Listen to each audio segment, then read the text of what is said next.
आता how to do research, this important. नाव पहिलं आलं cadmium, where from it come, next research question. मग रिसर्च नेक्स्ट असतं. मग आम्ही स्टडी केला तर फॉस्फेट जे खत असतं ना, फॉस्फेट मॅन्युअर, हे जे खत असतं हे गंगेच्या रॉक्स मधून तयार होतं. आणि गंगेच्या रॉक्स मध्ये नॅचरल याच्यामध्ये कॅडमियम असतं. आणि ते शुद्ध करायचं तर त्या खताची किंमत 10 पटीनं वाढते, which is not affordable to the farmer. आणि ऑल पेस्टिसाइड कंटेन लेड.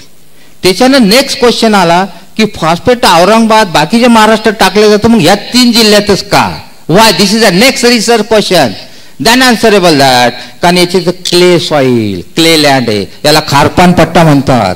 आणि या क्ले लँडवर ते कॅडमियम ऍडसॉर्ब होतं, चिकटतं, पाण्यात जातं आणि मग शरीरात गेलं. आणि कॅडमियमचं half life time in kidney is 24 years. एकदा तुमच्या तोंडातून कॅडमियम गेलं तर किडनीमध्ये किती वर्ष थांबतं?